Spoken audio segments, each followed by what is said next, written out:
Thank you very much. I'm a retina specialist and clinical researcher interested in gene therapy. As a disclosure, I'm also Chief Medical Officer and Chief Development Officer at Clearside Biomedical, as well as an advisor to Nanoscope Therapeutics. I was at Spark during the 2017 U.S. FDA approval of Luxturna and felt so fortunate to witness the first U.S. FDA approval of any gene therapy for a genetic disease occurring in our space.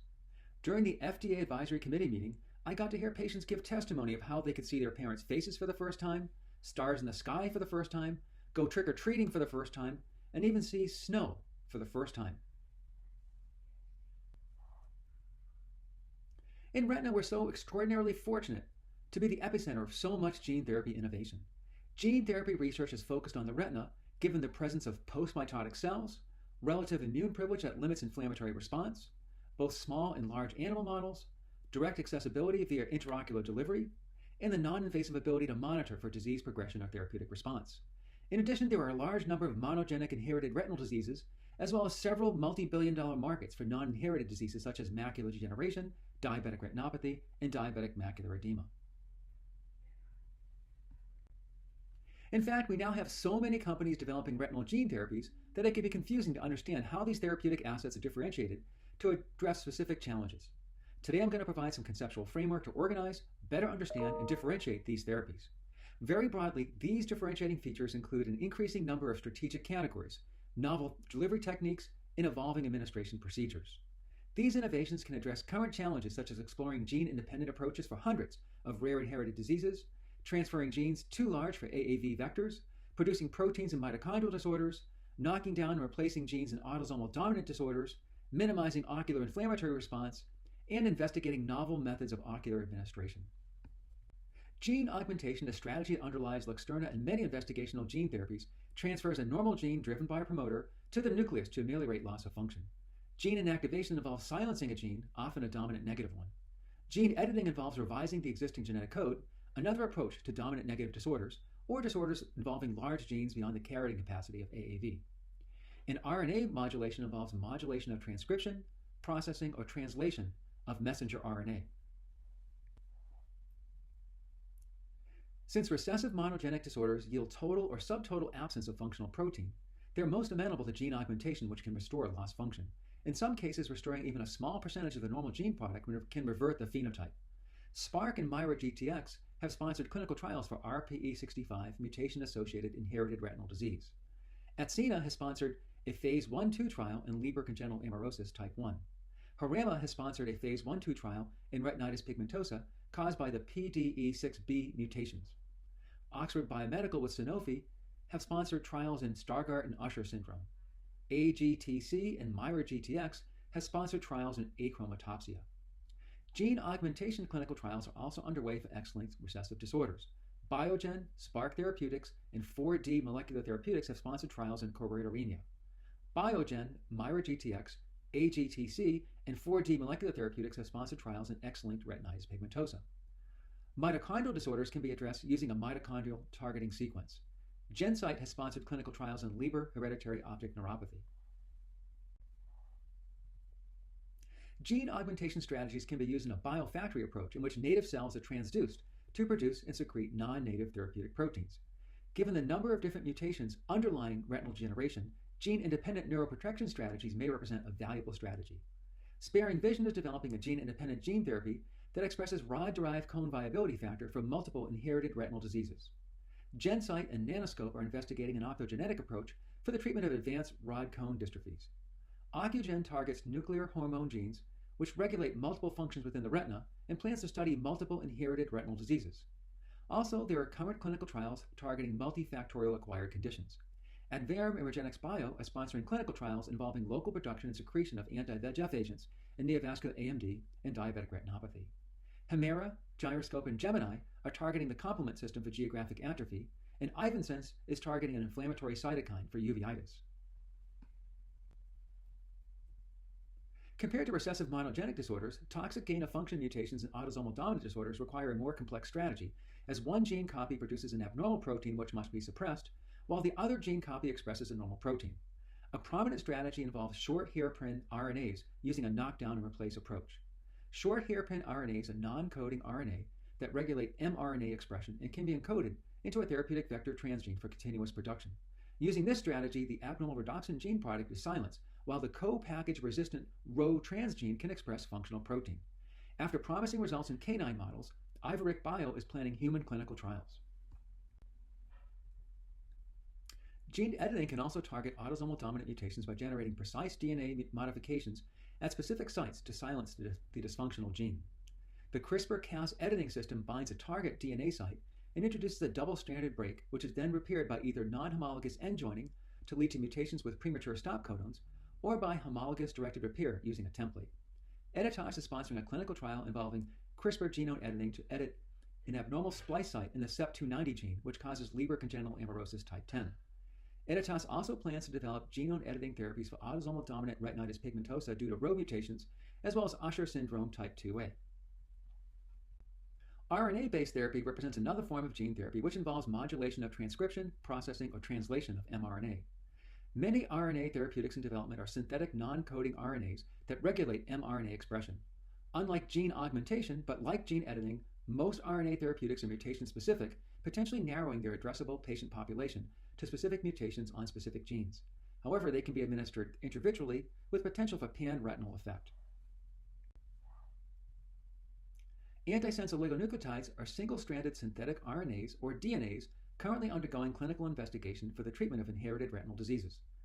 ASOs modulate expression of mRNA through complementary binding and generally act in the cell nucleus. ProQR has sponsored clinical trials to address common mutations causing Leber congenital amaurosis type 10, Usher syndrome type 2, and autosomal dominant retinitis pigmentosa. ProQR is developing ASOs to address a common mutation causing an aberrant splice site in ABCA4 in Stargardt disease. RNA-based therapy could also address nonsense mutations that lead to premature stop codons and absence of functional protein. Translational read-through inducing drugs, such as eukaryotic ribosomal selective glycosides, or ERSGs, are being assessed to increase ribosomal read-through activity of mRNA with these nonsense mutations and facilitate translation of full-length proteins. Elox Pharmaceuticals has been developing subcutaneous administered ESRGs to address cystinosis, cystic fibrosis, and inherited retinal diseases caused by nonsense mutations, with an initial focus on Usher syndrome. Another strategy involves small interfering RNA, a form of double-stranded RNA that affects RNA interference pathways to modulate expression of mRNA in the cell cytoplasm. Olix Pharmaceuticals is employing a strategy focused on RNA interference with plans to target genes involved in macular degeneration and in retinitis pigmentosa. DTX Pharma is also employing this strategy with plans to target genes involved in retinitis pigmentosa. Another non-viral delivery method is electrotransfection. Also known as electroporation, it entails electric field application to a cell, modifying its permeability and facilitating cellular entry of DNA. Using a biofactory approach in patients with chronic non-infectious uveitis, Ivansense has sponsored a phase 1-2 clinical trial and has shown durable expression and secretion of an anti-TNF alpha protein following injection into an electrotransfection of the ciliary muscle. The choice of viral vectors depends on multiple factors such as tissue tropism, transgene capacity of the vector, and safety concerns, including inflammatory responses and genotoxicity or insertional oncogenesis. For historical context, adenovirus has a large carrying capacity of approximately 35 kilobases, but its immunogenicity is its major limitation, furthered by a broad pre-existing immunity in the general population. Lentiviruses with current safety features do not preferentially integrate into the proximity of oncogenes. An attractive feature is transgene capacity up to 8 kilobases, and consequently lentivirus vectors have been trialed for retinal disorders involving large genes, such as MYO7A in Usher syndrome type 1B or ABCA4 in Stargardt disease, as sponsored by Oxford Biomedical with Sanofi. AAV, the workhorse of retinal gene therapy, is a small single-stranded DNA virus of the parvovirus family. The transgene remains extrachromosomal. More than 100 different AAV serotypes have been described, each of them displaying enhanced tissue tropism, and AAV serotypes 2, 5, and 8 have been commonly used in retinal gene therapy applications. AAV vectors are limited by their transgene capacity. A mini-gene approach is one strategy to address this issue. Here, a smaller gene construct containing the essential elements of a gene is used. Iveric Bio is using this mini-gene approach in preclinical candidates for LCA type 10, Stargardt, and Usher type 2A. Alternatively, dual vector approaches involve splitting a gene into two pieces, each of which are packaged separately into a viral vector. One of these transgenes is the upstream transgene carrying the promoter element flanked by inverted terminal repeats. The other is the downstream transgene carrying the downstream portion of the coding sequence, the poly A signal, and associated inverted terminal repeats. Following co-administration of both vectors, the two halves of the gene recombine within the target cell to form the complete gene therapy vector cassette. Ciulla is using this dual vector approach in a preclinical candidate for Usher type 1b. Historically, injection of the vector into the vitreous cavity has had challenges. Specifically, the internal limiting membrane limits the penetration of viral vector to underlying target retinal layers. Additionally, intravitreal injection is considered more immunogenic compared to subretinal injection. However, second-generation AAVs have been developed to bypass limitations such as the internal limiting membrane, cell-specific tropism, or immunogenicity. Two current approaches include rational design and directed evolution. Rational design can introduce mutations in capsid proteins to modify structure and function, reduce viral degradation, eliminate antibody-binding epitopes, or direct vector tropism for specific cell types. Directed evolution, in contrast, relies on random genetic variability to generate large AAV libraries, which have undergone mutagenesis of capsid proteins. These vector libraries are then screened for desirable qualities such as target tissue specificity or transduction efficiency. Ideally, office-based intravitreal administration may circumvent some of the logistical and safety issues of operating room-based subretinal administration. Adverum's ADVN022 employs a directed evolution-derived viral vector that facilitates intravitreal delivery with promising early results in neovascular AMD clinical trials.